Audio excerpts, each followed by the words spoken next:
North Korea, South Korea, two flags, two systems, one bloodline. But how does one people become two enemies? And if they aren't Chinese or Japanese, who are these people? Where did Korea really begin? The world might see a dangerous border, but this conflict didn't start in 1950. Not even close.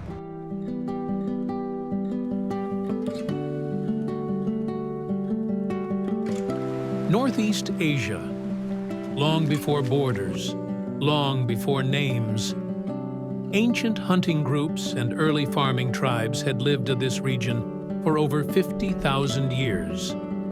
They were the native peoples of Northeast Asia, shaped by the land itself. Manchuria and the surrounding regions were their home. Open, fertile, vital for survival.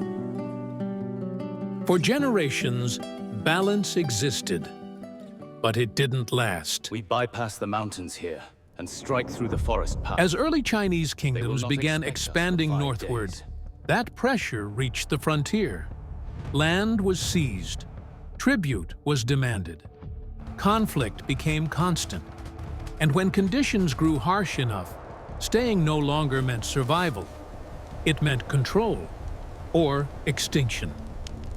The tribes were forced to face a brutal question. Where do you go when every strong land is already claimed? To the west stood powerful, crowded civilizations. To the north, the climate grew colder, and rival tribes fought for what little remained. To the east, there was only the sea. All they needed was a place to live in peace, a land where no empire watched them, a land no one wanted. So they moved south, following animals, water, and soil that could still grow food.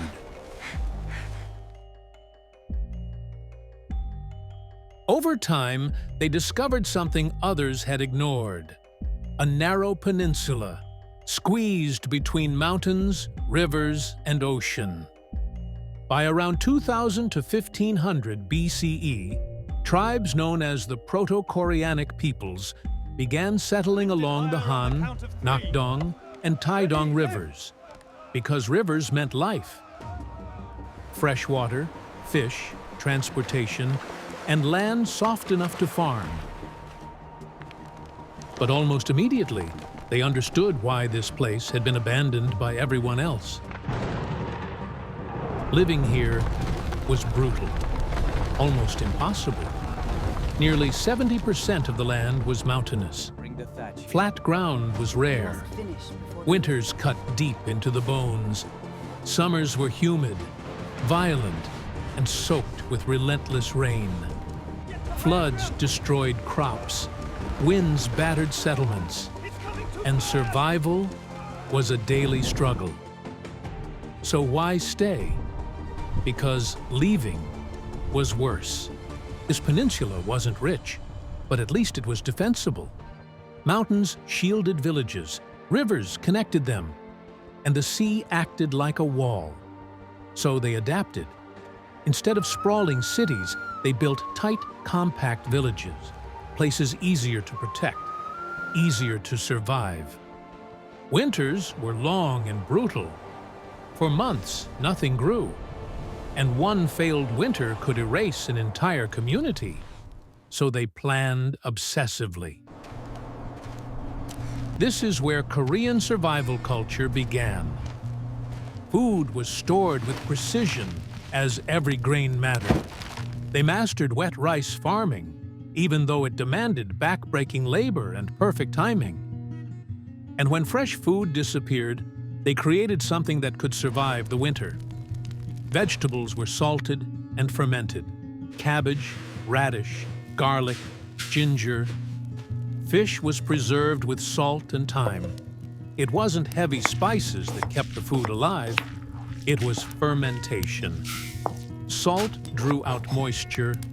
Natural bacteria turned sugars into acid, protecting the food through the harshest seasons. Kimchi became a brilliant preservation method, locking in nutrients and vitamin C during the long, freezing months. But spice did more than just adding flavor. When chili peppers later entered Korea, their heat stirred the blood, warmed the body, and made simple food feel powerful. In a mountainous land with little meat, fermented vegetables and grains became strength.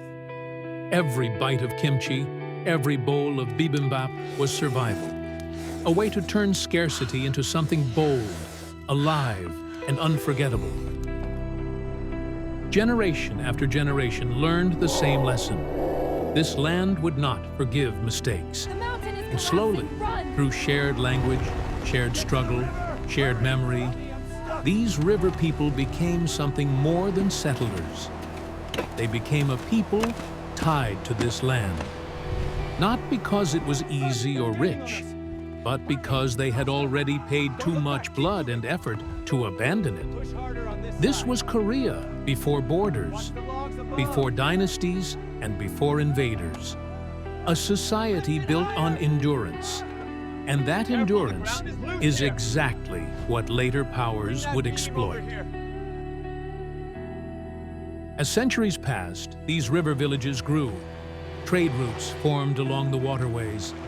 Food surpluses, once rare and valuable, began to emerge.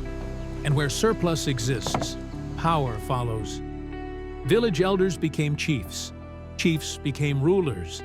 And survival slowly turned into hierarchy. This was the moment outside forces noticed them. To the north and west, the Chinese states were no longer scattered kingdoms. They were becoming organized, bureaucratic, and ambitious empires. But to them, expansion into this land wasn't opportunity. It was a financial wound.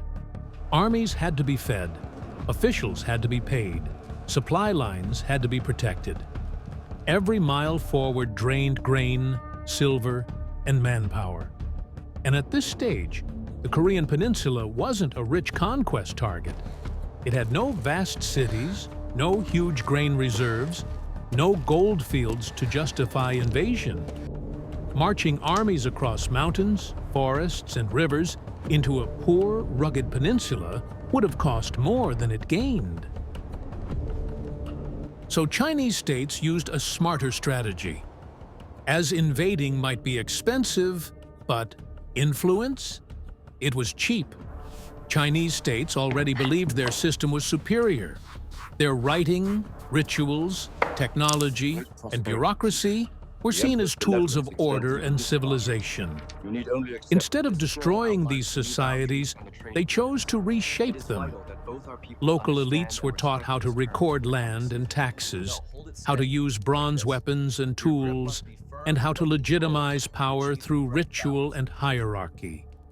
In return, Chinese states gained loyal buffer regions, trade access, and cultural influence, without the cost of constant war. The peninsula absorbed what it needed, but never without resistance. Local leaders adopted Chinese methods and began ruling in similar ways while quietly protecting their own customs beneath the surface. On the other hand, Chinese states were making the peninsula stable enough to control later. By the early first millennium, BCE, these river-based societies began forming something new, a kingdom. It would later be remembered as Gojoseon, the result of centuries of pressure, adaptation, and survival. Gojoseon controlled fertile river basins, organized labor, and defended mountain passes. Ideas from China, including early Confucian thought, reinforced what the land had already taught: respect for authority, loyalty to family, and duty to the state. Hierarchy was hardened, and obedience mattered. Villages were no longer just places to live. They became units of production. And while administration and ideology changed, the core fear never disappeared: bad harvests, harsh winters, and foreign pressure. any one of them could make everything collapse again. So the state grew stricter. Endurance turned into identity, and identity became pride. After centuries of relative stability, Gojoseon came to control the critical trade routes linking China, Manchuria, and the Korean Peninsula. What began as cultural influence had gradually turned into domination.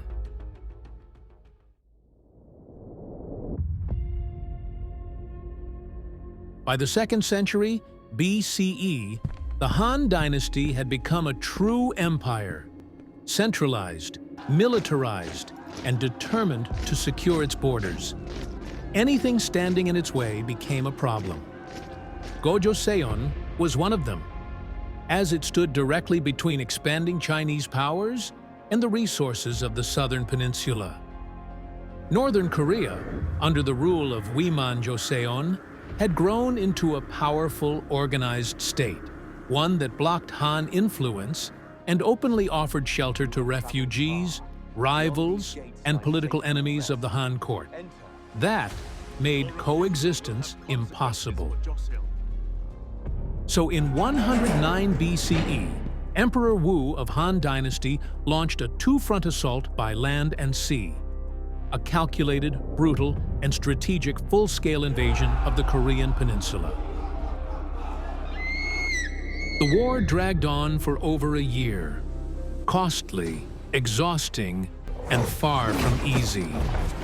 Gojoseon resisted fiercely, but it was fighting an empire built for prolonged war, and eventually, in the 108 BCE, Gojoseon fell. The Han Dynasty implied direct foreign rule, something Korea had never experienced before. They established 4 commanderies: Xuantu, Zhenfan, Lintun, and the most important, Lelang.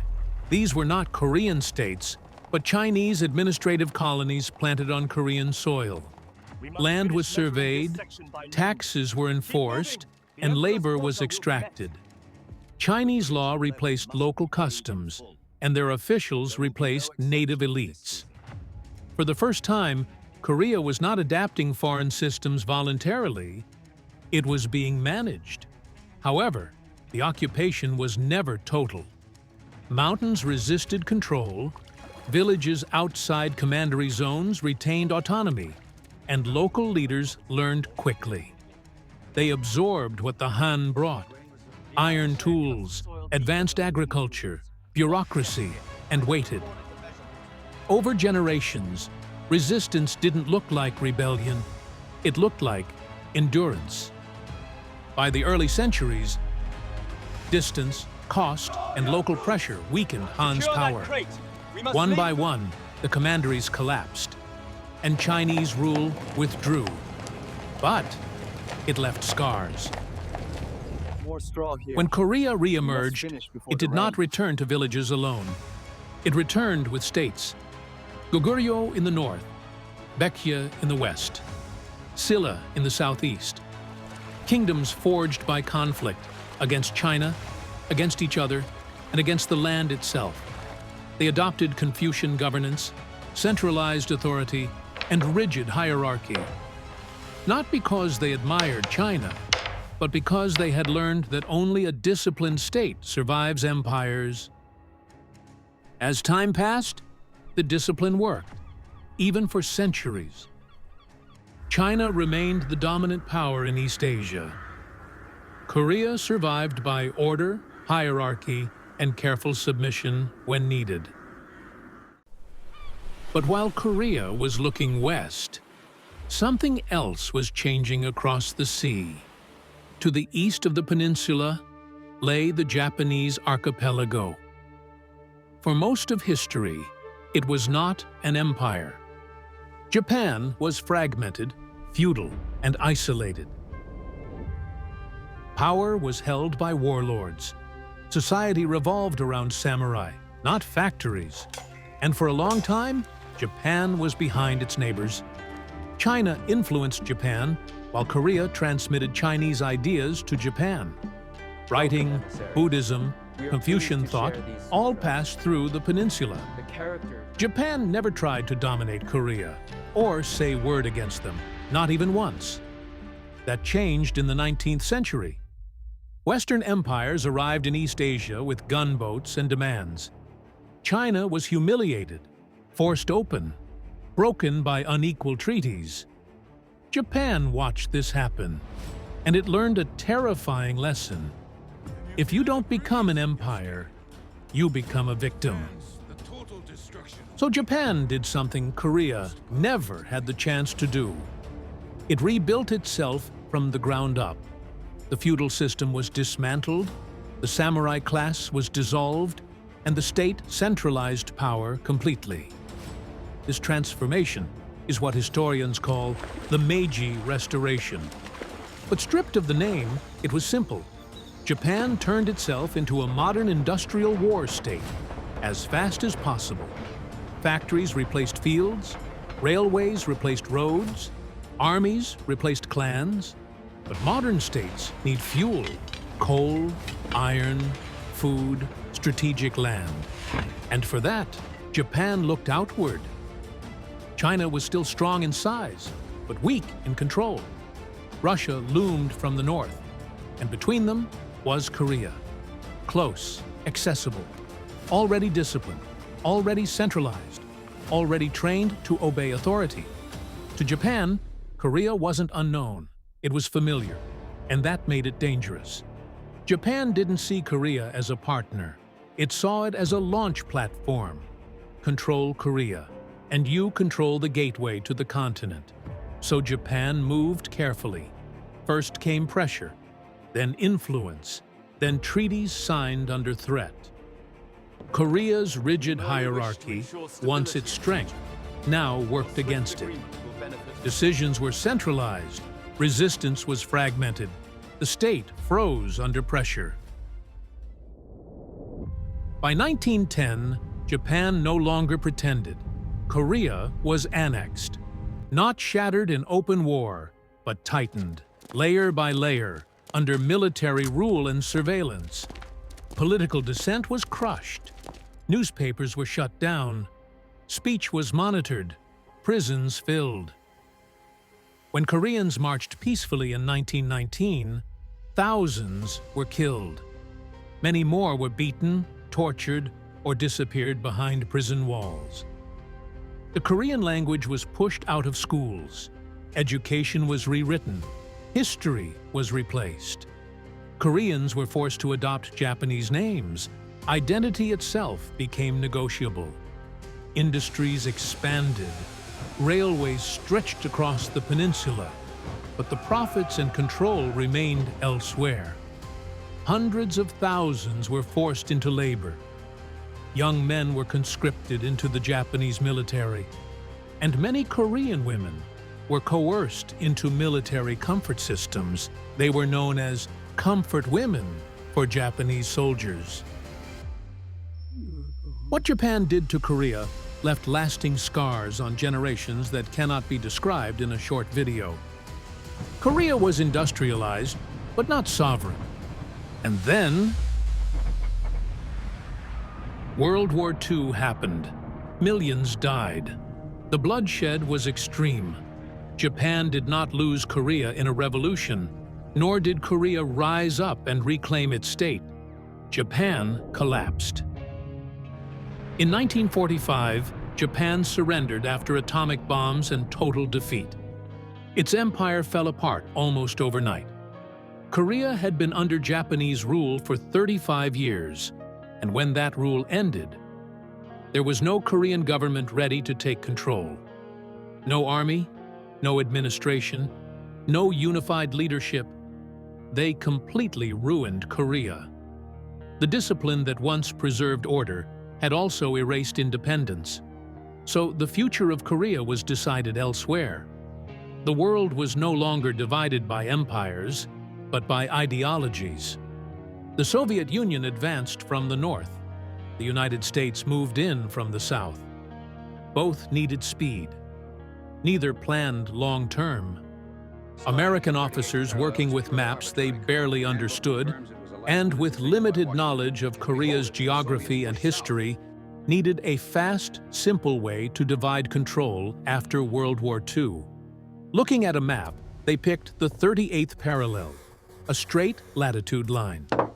Not because of history, culture, or people, but because it was convenient. A pencil line, drawn in hours, across villages, rivers, and families that had existed for centuries.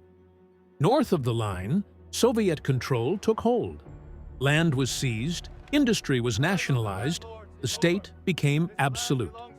South of the line, American control followed. Markets were opened, old elites returned. Survival depended on aid and alignment. 2 occupation systems, 2 ideologies, 1 people. At first, the split was supposed to be temporary, but temporary lines hardened fast. Governments formed, borders closed, suspicion grew. Families who went to sleep united, woke up separated, sometimes permanently. And then? In 1950, North Korean forces crossed the 38th parallel in an attempt to reunify the peninsula by force. What started as a civil conflict quickly turned into a global proxy war. A war on Korean soil, decided by foreign powers and paid for by Korean lives. The North was backed by the Soviet Union and later China. The South was defended by the United States and a UN-led coalition. For 3 years, Korea became a battlefield for Cold War ideologies. Cities were destroyed, millions dead or slaughtered, and nothing resolved. By 1953, the fighting stopped, but the war never truly ended. There was no peace treaty, only an armistice. The border barely changed. The division became permanent. One turned into a factory state, integrated into global capitalism. The other turned into a survival state, sealed, militarized, paranoid. Both born from the same history and shaped by the same endurance.